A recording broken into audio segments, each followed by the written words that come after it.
Čo Igor, ako? Pripravený?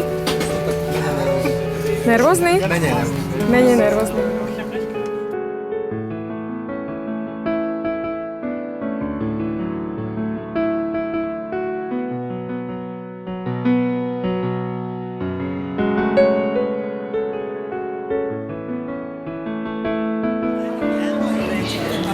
Arada geldi. Please stay here about 7 or 10 minutes. We will go ahead. No, už sme na letisku v Istanbule. Práve nás privítal. A teraz nás čaká transfer na kliniku.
Between two lines, borders.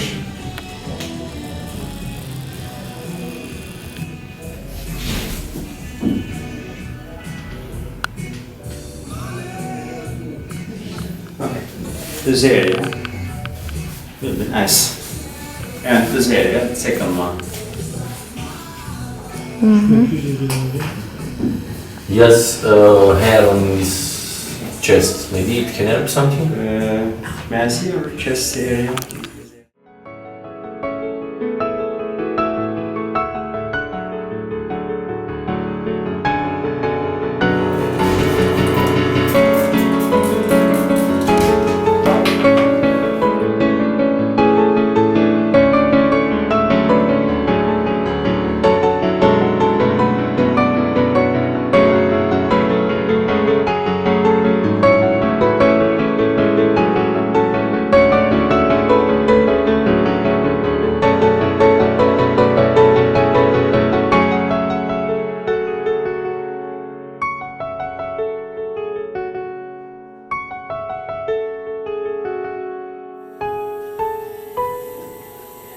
To je nechce, ale nepríjemné to.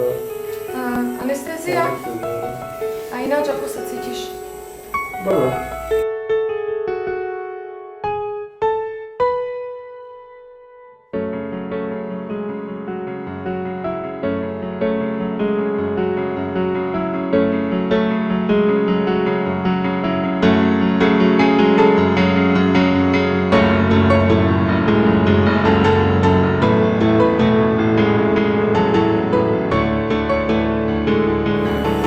Ich vlastne vyťahujú, To vidíš? dávajú ich sem, hej. A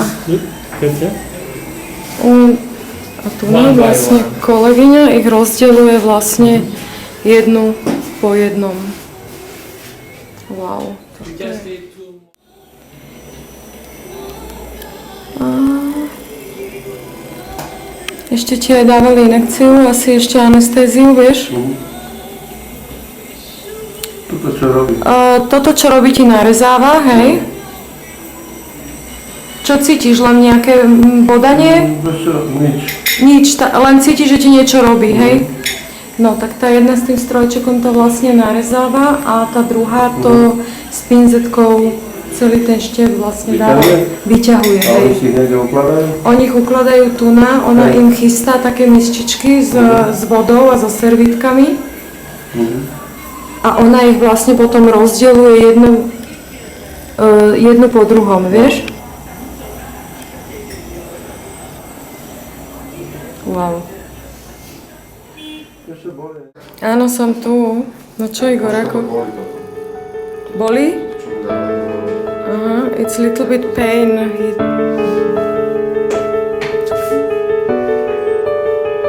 To ti vlastne teraz po jednom ti... Áno, teraz ti to... Wow. Toto sú normálne zázraky. No, tri ti to tam dávajú.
Po zákroku, ktorý sa bude deliť na dve časti, nakoľko mal Igor väčšiu časť. Ako sa cítiš, Iggy? No, to je troška unavený, predsa 4 dní. Ale v pohode, dalo sa to. Bolesti nejaké? Bolesti boli len nejaký prvý deň, druhý troška. A to bolo možno aj z tej narkózy. Samotný zákrok? Až na to teda, že zdĺhavý, hej? No, ale dlho to trvalo, v mojom prípade 5 hodín. No a chcem ešte povedať, že vďaka Marčelovi som si bol taký istejší. Že som vedel, do čoho idem, vďaka nemu, že on to absolvoval, tak on bol priamo pri tom. Áno, pred 2 rokmi je to vlastne majiteľ firmy, ktorý začal taliansky, doviezol túto operáciu na taliansky trh.